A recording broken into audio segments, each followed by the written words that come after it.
Então, professor, seja muito bem-vindo ao Ecos do Marajó, nosso programa que a gente segue entrevistando pessoas, contando história, mas, sobretudo, conversando sobre saberes, sobre trajetórias, que é um pouco do que a gente lhe convida hoje para conversar com a gente, né? O senhor é bastante conhecido, tanto aqui no canal, como acredito que para o nosso público também, público paraense, com diversos trabalhos de relevância para o nosso campo cultural, acredito. Mas, para começar, professor, gostaria que você se apresentasse e de que maneira você gostaria de se apresentasse para o público, né? Apesar de que provavelmente ele já vai lhe conhecer. É mais uma chegância mesmo, fique à vontade. Lá.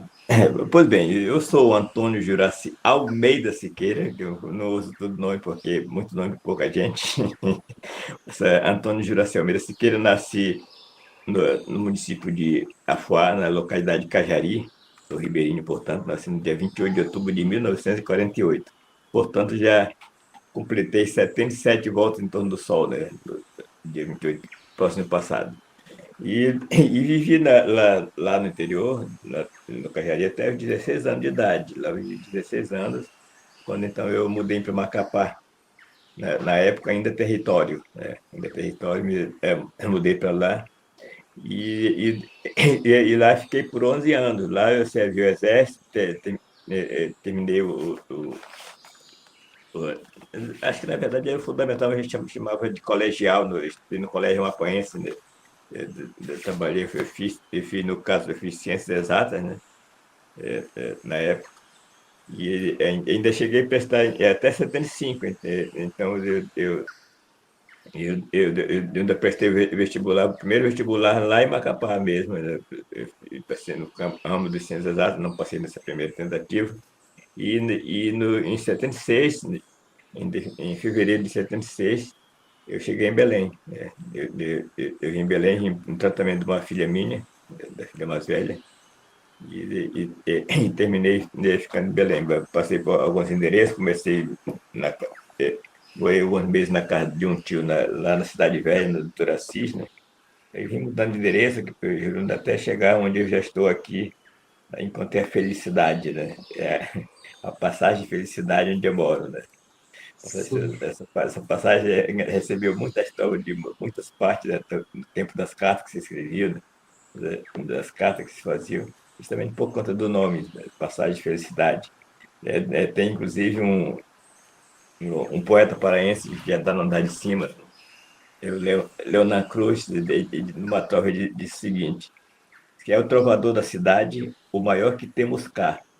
A rua é felicidade só porque ele mora lá. Mas, na verdade, quando eu cheguei aqui, já era felicidade. Ah, E fiquei aqui. Então, eu vim construindo, comprei primeiro uma bandola de madeira, depois veio em escorrimento de madeira também, até derrubar, até ficar atualmente na casa que eu resido, que tem escorrimento de alvenaria, mas continuando a felicidade.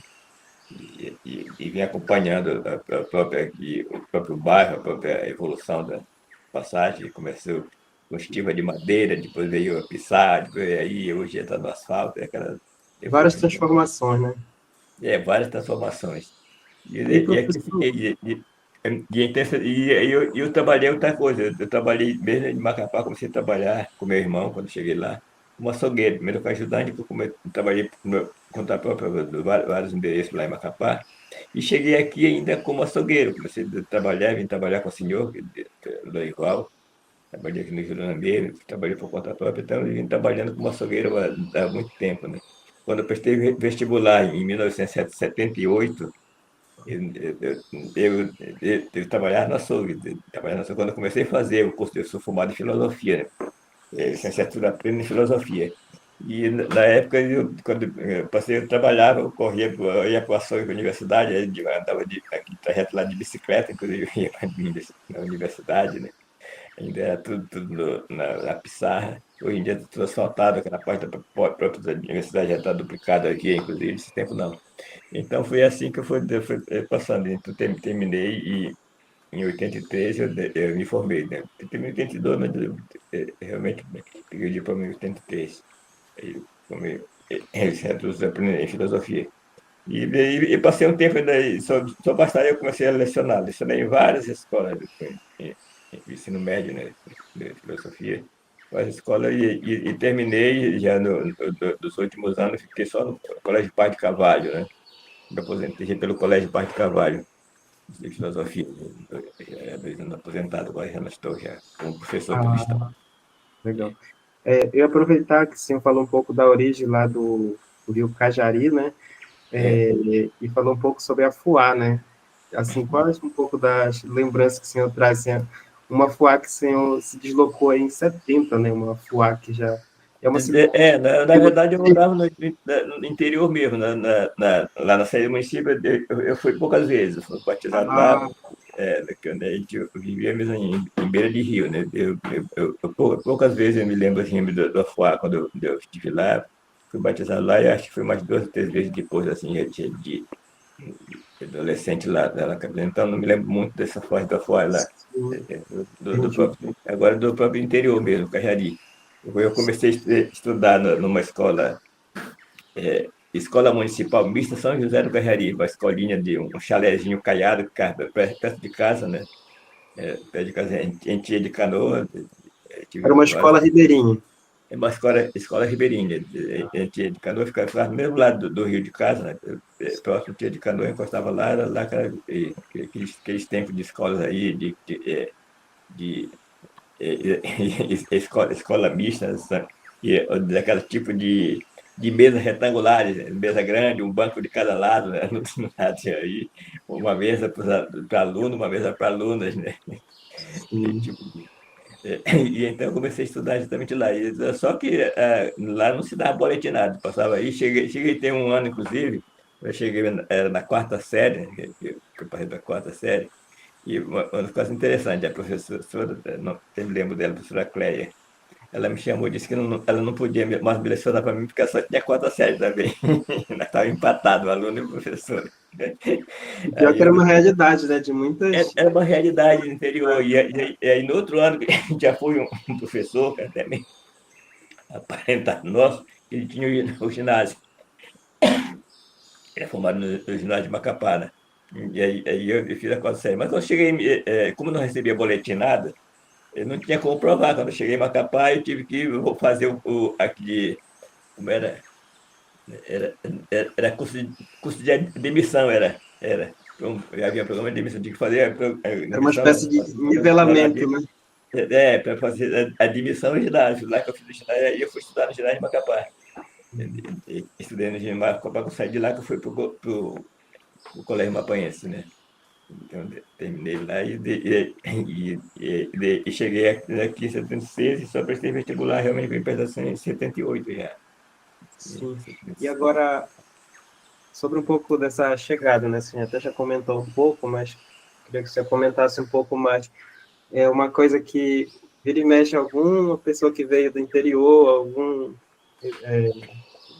é muito, né? Esse movimento das travessias dos Marajoaras continua depois de várias décadas, né? E o Dalcídio fala, né? Desse impacto da chegada não sei com quantos anos você chegou aqui em Belém, mas queria que você comentasse um pouco desses Na primeira impactos. manhã, inclusive, ele fala saindo lá do Barão do Rio Branco, indo ele estudou lá no Pai de Carvalho. Na primeira manhã, ele fala que ele errou de sala, pegou o vai. Então foi meio um Dalcídio assim também, chegando do interior, né? Meio do. É, Todo mundo passa por um pouco de essas passagens. Alfredo, né? Então é um pouco disso aí, do Auxílio retrata um pouco disso, o Alfredo, né? O personagem dele, o Alfredo chegando, né? Lá meio perdido na cidade grande, né? E assim era um pouco da gente assim. Porque a gente sai, eu sempre digo, minhas irmãs também dizem isso, a gente sai do interior, mas o interior não sai da gente, a gente carrega, não tem jeito, a gente continua interiorano, continua ribeirinho, não interessa quantos anos passam na cidade grande, mas a gente continua com aquele espírito, não sai da gente, né? Com certeza. É verdade, professor. Até porque é uma questão de pertencimento, né? Muito De mais que pertencimento estar mesmo, né? morando lá e assim. assim como os quilombolas, outras É, populações que são muito ligadas à é, identidade, né? Acho que com certeza, com certeza. aí, professor, inclusive tem uma história que eu já escutei antes, que eu achei curiosa, né? Que alguém confundiu o nome, né? Dalcídio Jurandir com Juraci. Conta essa Pois história é, pra gente. e não tem diferença de Juraci Pedacinho, não tem nada a ver. Se ainda fosse, eu tenho um irmão, meu irmão depois de mim, que é José Jurandir, né? Não é da Síria, mas é Jurandir, eu sou Juraci. E aí eu tive isso já, coisas engraçadas, inclusive, né? Uma vez eu achei, isso aí eu achei legal. Eu vinha no ônibus, né, com uma senhorinha no meu lado, assim, de vez em quando ela me olhava assim, pelo rabo do olho, de vez em quando. Até quando a gente passa ali na praça, na Rodemar Henrique, aí dobrando o ônibus, ela me disse assim, eu tive coragem de perguntar assim, me desculpe, mas o senhor não é o Dalcídio Jurandir? Mas foi tão doce, eu achei engraçado a maneira como ela perguntou. Mas aí já houve outras vezes, né?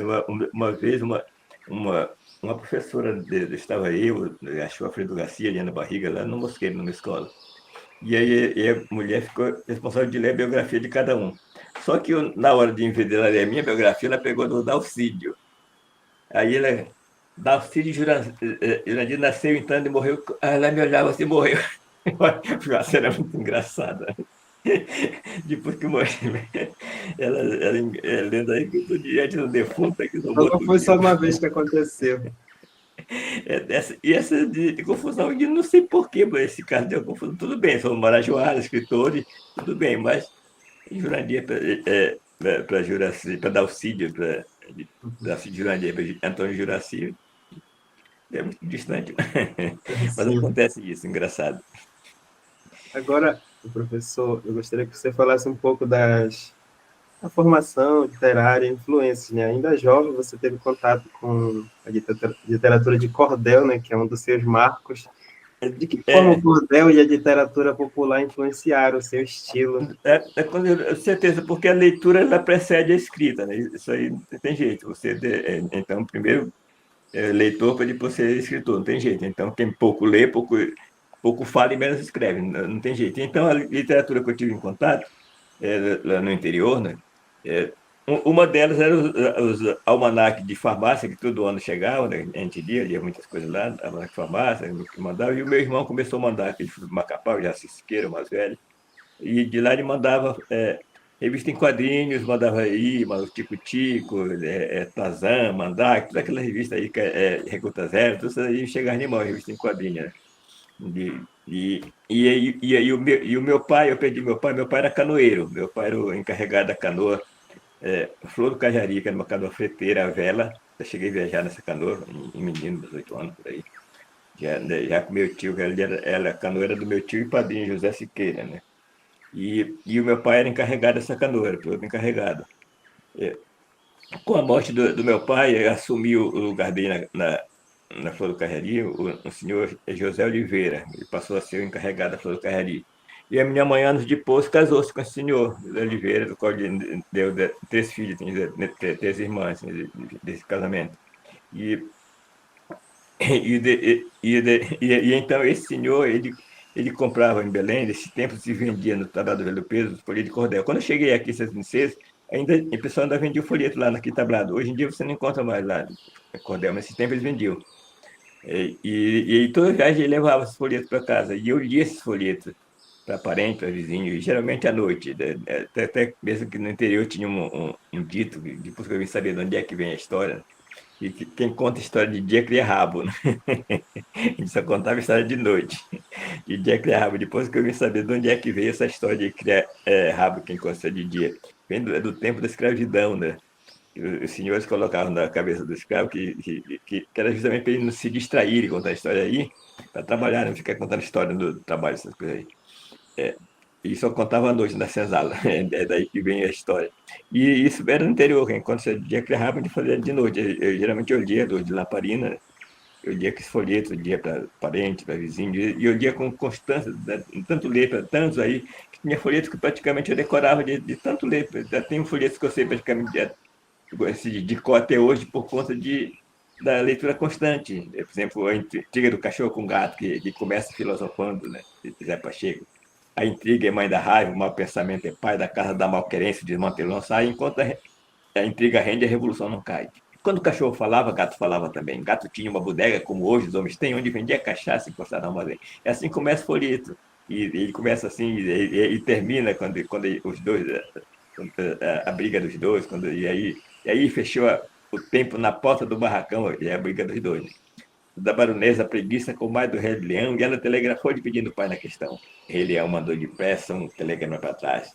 Minha comadre, levante a bandeira e grite paz. Ela não tinha bandeira, levantou uma caixeira e ali ninguém brigou mais. Assim termina o folheto. Para ver como é da constância. Então, quando eu comecei a escrever, eu tinha uma facilidade com a métrica, com a rima. A princípio não entendia porque já vinha tudo certinho, tudo rimando. Depois é que eu notei, de tanto ler esse tipo de literatura, que a coisa já ficou era quase que automático. Né? Eu já pensava em sete sílabas, já pensava becejando a coisa. Então, essa questão do cordel, com certeza que veio da constância de ler. Do leitor que eu fui de cordel, e até me transformar em escritor de cordel. Não tem outra explicação. Né?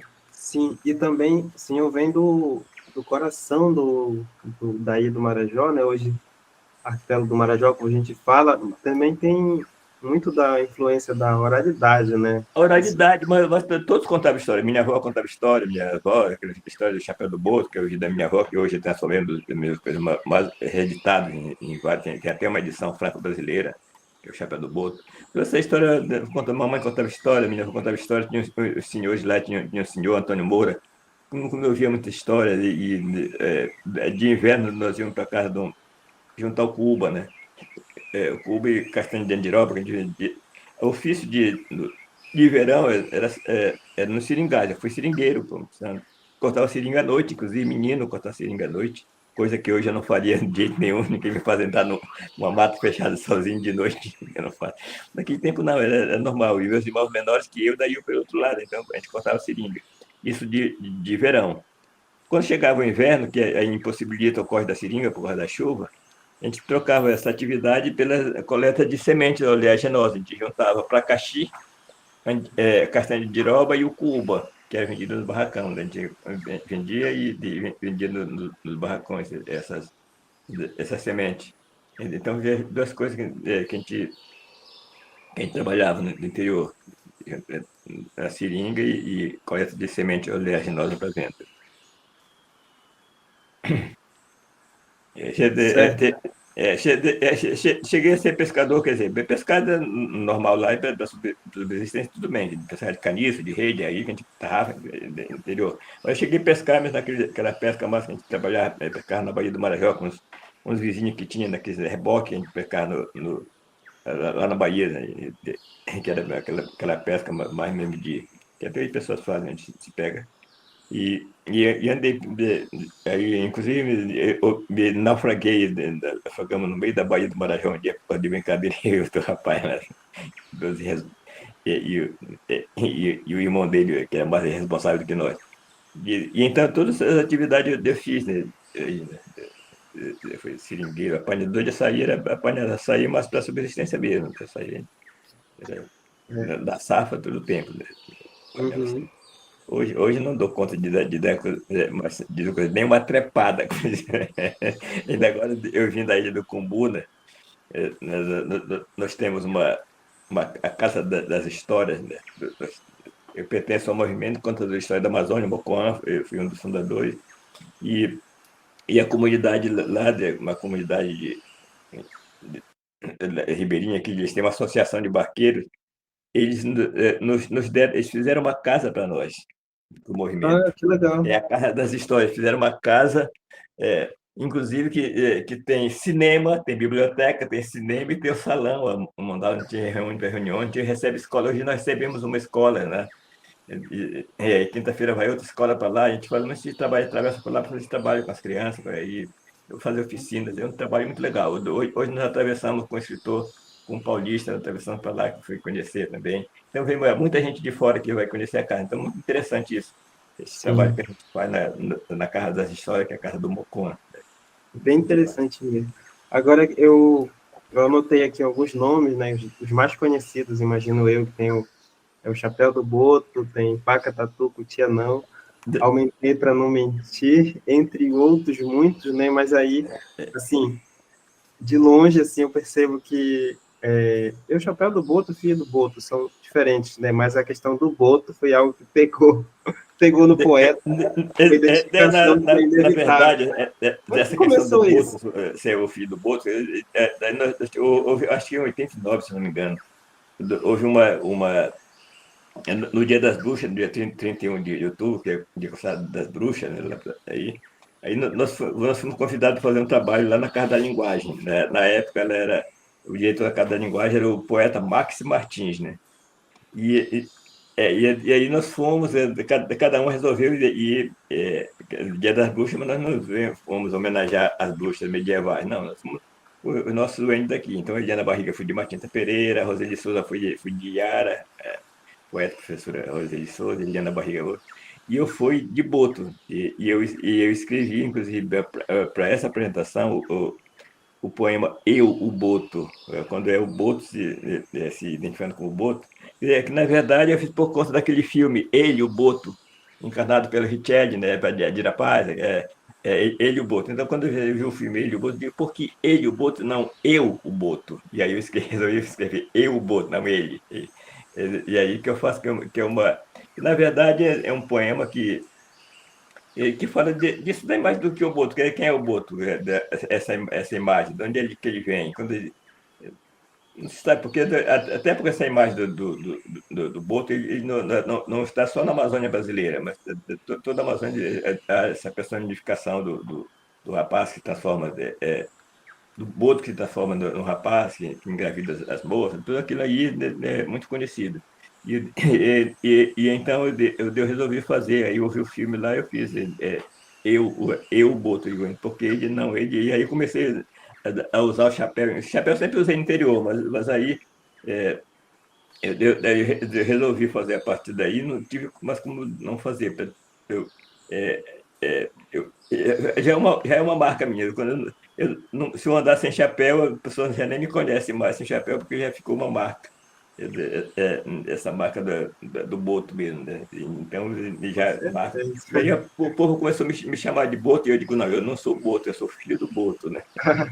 Sim, Eu não sou o Boto, sou filho do Boto. Hoje umas crianças, como eles me perguntam, né? Mas o senhor se transforma em Boto? Eu digo, não, só o meu pai que se transforma. E meu pai anda. Você não mora na. Não, não moro na água. De vez em quando eu viajo, eu mergulho para visitar meu pai, eu dou asa à imaginação das crianças. Porque elas realmente não tem como elas não perguntar. Elas querem saber se isso é isso, se eu moro na água, se é isso. Mas você veio de canoa ou você veio de canoa, de barco, não vi nadando, não. Mas isso é legal justamente por conta porque mexe com a imaginação, principalmente das crianças, né? Da imaginação das sim. crianças. E muitas vezes convida a leitura, né? Porque através da imaginação, né? É, é, Provoca a esses menores despertos. com certeza. Aí você mexe até porque é das nossas entidades. Eu gosto muito de trabalhar aquilo que é nosso, né? Tem sobre a Mãe d'Água, tem aí, tem outros que eu falo de outras entidades nossas aqui, história sobre Curupira, sobre essas coisas assim. Ligado à Amazônia. Porque eu sempre usei. O Muraquitã, nunca. Eu não uso joias. Por uma questão pessoal, eu não uso joias. Mas o Muraquitã nunca está. Eu uso o Muraquitã, eu não uso como amuleto. Muita gente usa o Muraquitã como amuleto, né? É, e dizem que para usar como amuleto a pessoa tem que ganhar o Muraquitã, não tem que comprar, né? Eu não, os meus eu compro, eu tenho vários, eu tenho um de pedra muito grande e bonito que um amigo me deu, né? Em pedra mesmo. Isso, assim, então eu uso o Muraquitã, como eu já falei, não como amuleto, mas como uma identidade amazônica. Identidade amazônica.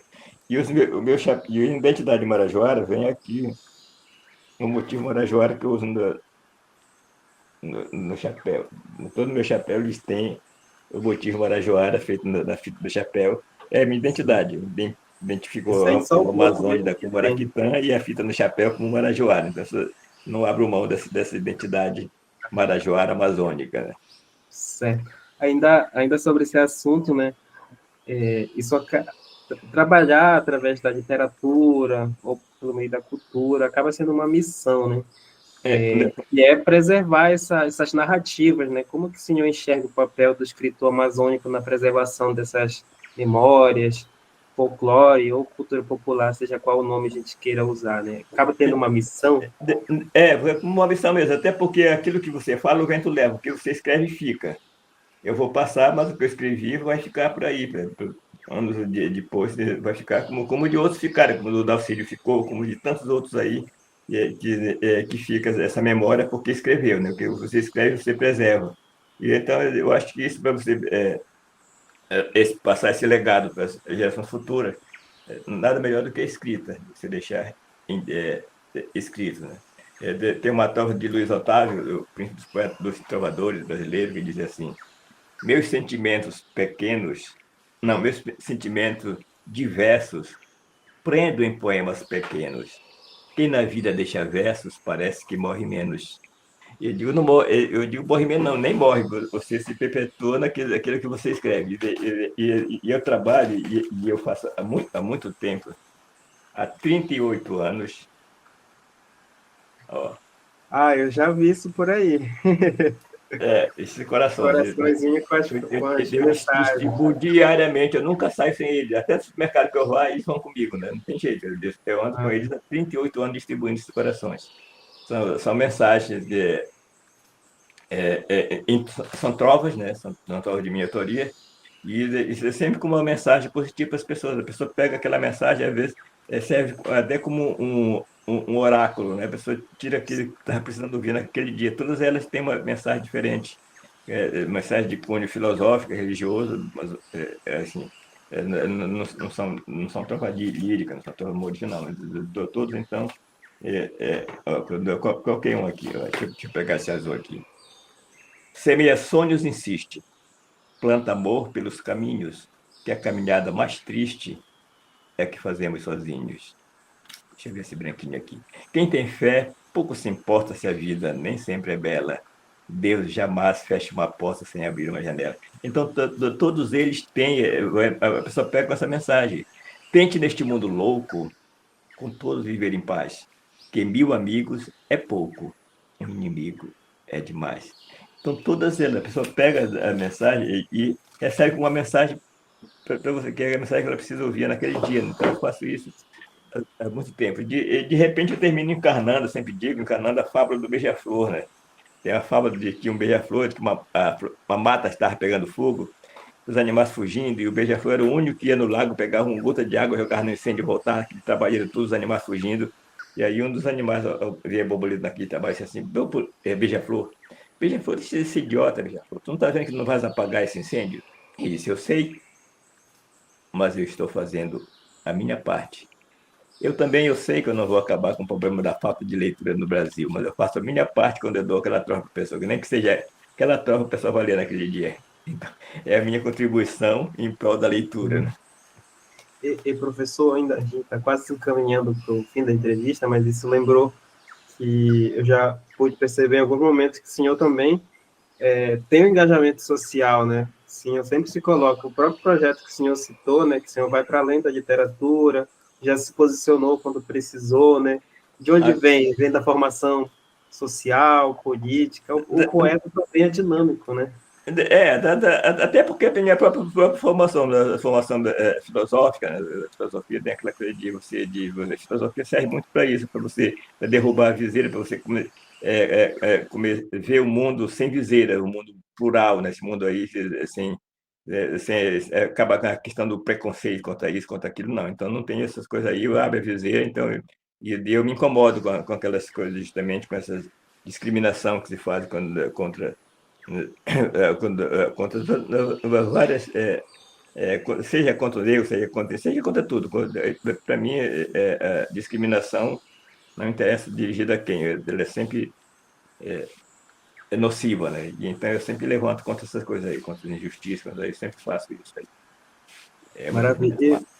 Professor, planos para o futuro, tipo, novos textos? Sei que o senhor está sempre em movimento, né? Mas novos eu sempre estou títulos... escrevendo, mas publicando, acho que não. A imprensa oficial, eu já tive isso há muito tempo, Edmilson Rodrigues, no tempo que ele era deputado federal ainda, ele destinou uma verba para uma edição de obras reunidas minha. Só que isso aí tinha que ser para a universidade, uma pessoa de universidade. Isso aí rolou por lá, que ninguém queria pegar, porque responsabilidade, dá trabalho de fazer, ninguém quer trabalho. Né? E a professora Vânia Alvarez resolveu assumir, assumiu, só que dentro do processo ela pegou, ela a Covid e faleceu dentro do processo. Aí parou de novo. Depois o professor Joel Cardoso pegou, começou a levar, mas depois também largou por aí. Depois eu acho que a própria universidade, a ProEx, mandou para a imprensa oficial, e eles lá na imprensa oficial editaram em 5 volumes, obra reunida. Né? Deixa eu pegar um combo aqui para mostrar.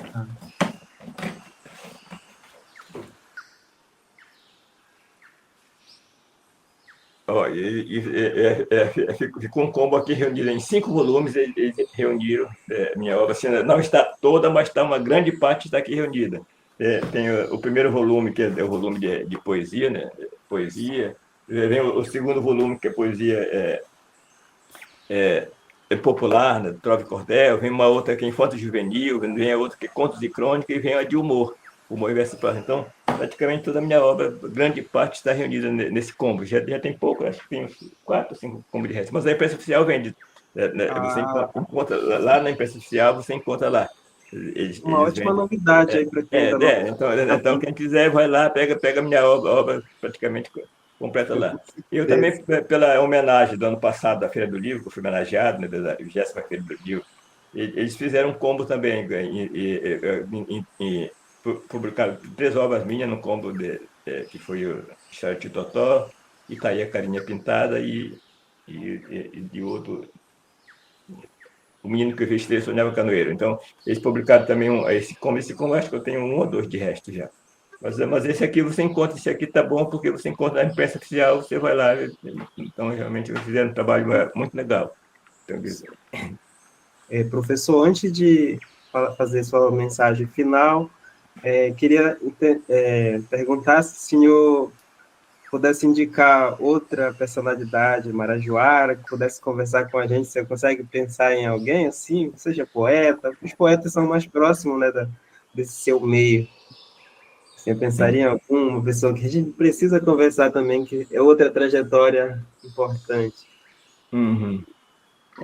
Deixa eu ver, do personagem marajoara, nós temos aí. Eu não sei, eu acho que bem, ele é um escritor, é um pensador aí, mas seria muito interessante ver do professor José Varela. José Varela, ele é sobrinho do Alcides Jurandir, né? E seria muito interessante conversar com ele, porque ele sabe de tudo sobre Maranhão. Excelente linha. Meu conterrâneo, inclusive. A gente se trata de sumano, né? Sumano. Eu acho que ele seria uma pessoa interessante conversar com ele, porque ele sabe tudo de Maranhão, né? Verdade, você tem razão. Um excelente nome. Ele que fala da criaturada de Dalcídio, né? A criatura grande de Dalcídio. Criatura grande.